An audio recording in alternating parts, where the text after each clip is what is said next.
Blaf 57, Africains, Africaines, bonjour. Les arnaqueurs en Afrique sont un vrai problème. Nous le savons, les arnaqueurs au sein du monde noir sont un vrai problème, d'autant plus que ce sont des personnes qui ne visent que leurs compatriotes, que leurs semblables. Ils ne visent pas les autres cultures, ils ne visent pas les membres des autres cultures, mais en majorité, ils visent leurs semblables. C'est un gros problème.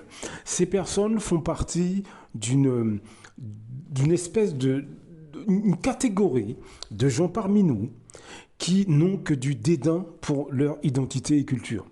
Peu importe, que ce soit Afrique, Caraïbes, le monde noir d'une manière générale est gangréné par un type d'afrodescendant qui n'a aucune empathie vis-à-vis de ses semblables. Alors, si vous pensez que j'exagère, je vous passe quelque chose. C'est une intervention de Kémy Séba dans une émission, je sais plus si c'est sur quel, je sais plus le nom. En tout cas, c'est Berkoff. Vous savez, le journaliste là qui fait des émissions. Écoutez attentivement ce qui est expliqué de la part de nos élites africaines. Écoutez. Fondamental que j'ai avec les partis nationalistes occidentaux qui sont complètement différents des autres partis nationalistes en Amérique du Sud, au Moyen-Orient ou ailleurs. On ne peut pas parler d'un sujet sans parler de ce qui a engendré ce sujet-là. Quand on parle de la migration, certains partent du continent parce qu'ils voient qu'il y a une migration des ressources minières par les multinationales qui sont dans une logique et dans une dynamique de prédation et qui suivent ce flux migratoire de ces ressources minières-là. Est-ce qu'on doit reprocher à ces gens-là de suivre ce flux migratoire ou on doit se préoccuper je pense que c'est très important qu'on le dise, de ces multinationales qui pillent les ressources. Moi, je fais partie de ceux qui pensent que on n'est jamais mieux que chez soi. Kémy Séba, les pays africains sont en principe indépendants depuis les années 60. En principe. Mais dites-moi, on ne résiste pas à ça. Pourquoi on se laisse piller? Pourquoi on se laisse effectivement exploiter? Pourquoi, je vous dirais, les gens qui sont indépendants, ces pays qui sont indépendants depuis les années 60, ça fait 60 ans et plus, pourquoi eh bien, ça continue comme si ça n'avait jamais été? J'adore cette question. Pourquoi la France-Afrique? J'adore cette question, monsieur Berkoff. Vous savez, à la fin de la prétendue décolonisation, il y a eu une nouvelle forme de colonisation qui a été immédiatement installée par Jacques Foccart et le général de Gaulle. Et c'est pour ça que je dis souvent que les héros des uns, chacun a le droit d'avoir ses héros, et c'est respectable, ne sont pas les héros des autres.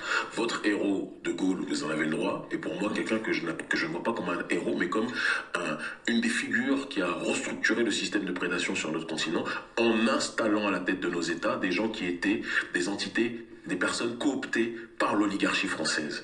Et ces gens-là se sont organisés de telle sorte que à la fois les entreprises françaises, les multinationales et l'oligarchie française de manière générale puissent continuer son système de prédation et de pillage de nos matières premières via le système du franc CFA sur lequel on pourrait revenir longuement. Pardon, juste terminer parce que c'est très important ce que vous dites.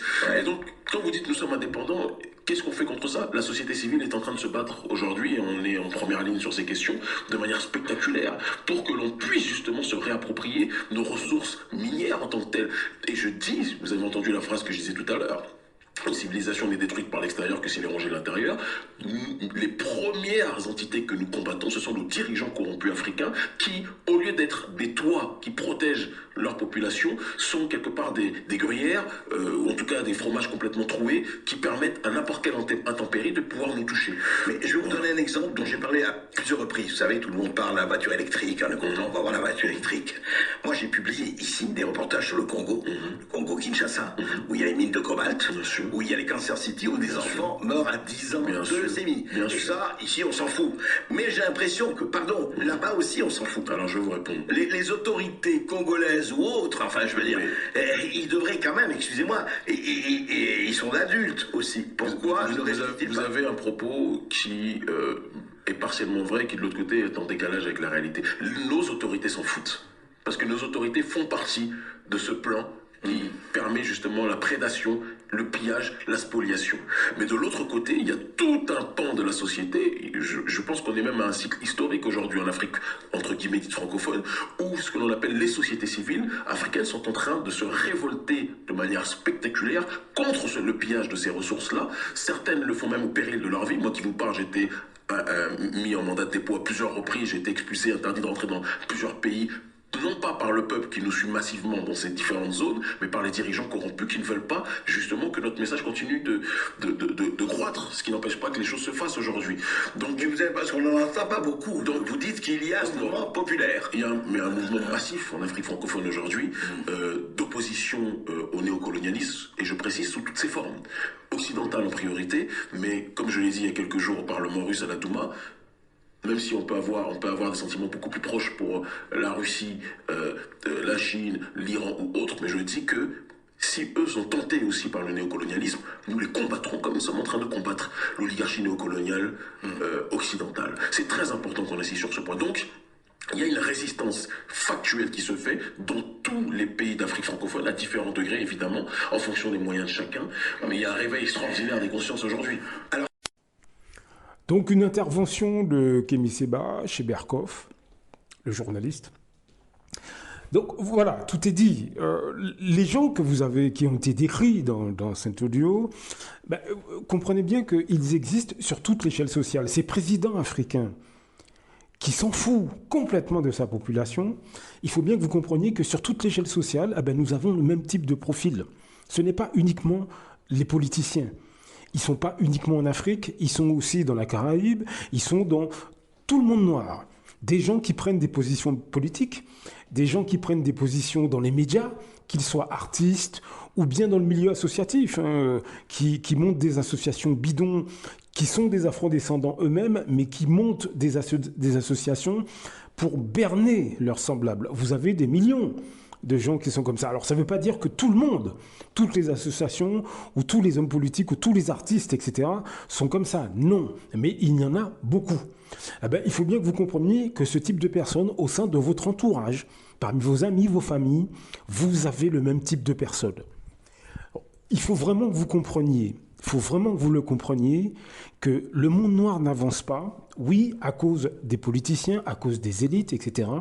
Oui, à cause d'un certain milieu de race noire qui, effectivement, fusionne avec avec nos ennemis. Les artistes, beaucoup d'artistes, etc. et plein d'autres personnes qui ne sont pas au devant de la scène collaborent avec nos ennemis. On sait, l'esclavage, la colonisation, etc., etc., etc. Depuis des générations, il y a une catégorie, pas tout le monde, mais une catégorie d'afrodescendants qui effectivement collaborent, qui ont collaboré et qui collaborent. Mais il faut bien comprendre que le plus gros problème que nous ayons, c'est au niveau des masses populaires. Vous avez des afrodescendants qui sont parmi vos familles, parmi vos amis, et qui ont le même profil. C'est ça l'objectif de ces audios, mes amis. Prenez conscience, c'est pas pour nous diviser. C'est pour réaliser que vous avez sûrement un membre de votre famille, des amis, qui vous invitent à manger, avec qui vous passez du temps au téléphone, vous leur racontez votre vie privée, etc. Mais qui en réalité s'en foutent de vous, ne vous aiment pas, culturellement vous méprisent. Mais vous ne le savez pas. Cette catégorie de personnes est extrêmement hypocrite, sournoise.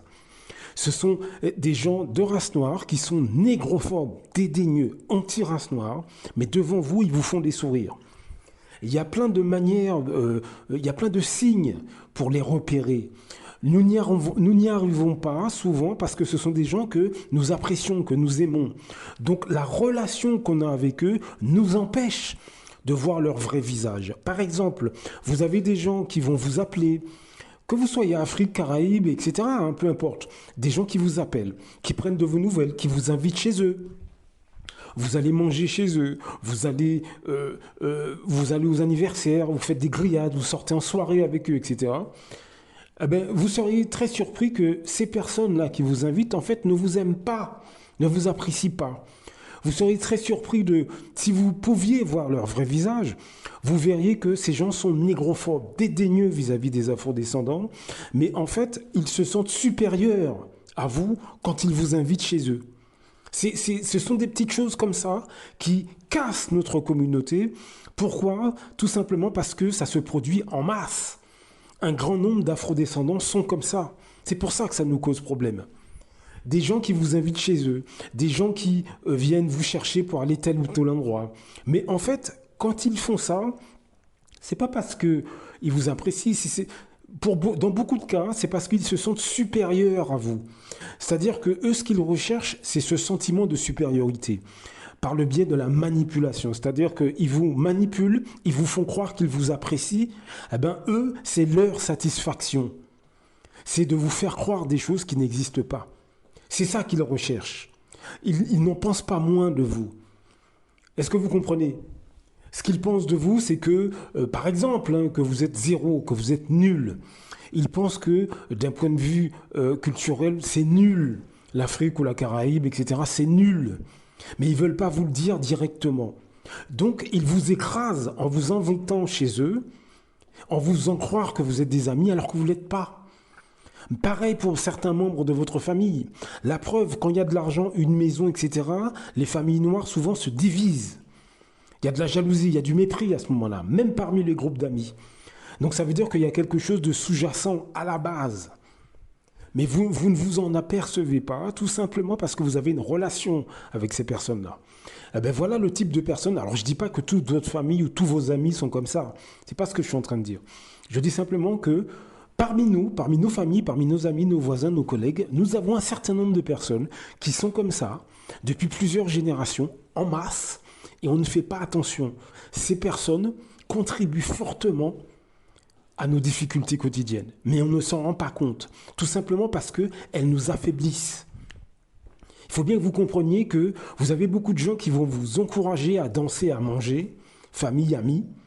Mais lorsque vous allez passer un concours, lorsque vous allez changer de voiture, lorsque vous allez avoir un meilleur boulot, etc., ces mêmes personnes vont vous calomnier, vous mépriser à ce moment-là. C'est ce profil-là que je mets en avant dans mes audios. C'est ce type de personnes. Je me suis rendu compte que ce sont des gens négrophobes, dédaigneux, mais qui font semblant du contraire. Et ils sont parmi nous. Ce sont des gens qui vous poussent à vous amuser, à rigoler, à danser. Mais lorsque vous voulez progresser spirituellement, économiquement, etc., vous voulez lancer une entreprise, ce sont ces personnes-là qui vont vous décourager. Ou si vous persévérez, ils vont vous calomnier. Ou bien ils vont vous ghoster à un moment donné. C'est ce type d'afro-descendants-là qu'il faut apprendre à repérer et surtout à écarter de sa vie. C'est ça que je veux dire. Ces personnes sont là pour nous saboter. Elles sont aussi dangereuses que des présidents africains corrompus. C'est ça que je veux expliquer. Tous ces artistes, etc., noirs, qui finalement ne défendent pas le monde noir, il faut bien que vous compreniez que au sein de, parmi vos amis, parmi vos familles, etc., vous avez des gens aussi dangereux, mais qui, eux, font des sourires quand ils sont avec vous. C'est ça que je veux vous dire. À très bientôt, blaf. Beaucoup d'Africains se lèvent contre les autres Africains. C'est généralement à travers la corruption. L'Europe, l'Occident le sait. La meilleure façon de faire tomber un Africain qui se lève pour les intérêts des Africains, il faut aller corrompre ses amis ou ses compatriotes. C'est comme ça que c'est toujours à cause de l'argent. Celui qui a fait tomber son cara, il a fait beaucoup. C'est parce qu'il voulait être son cara à la place de son cara.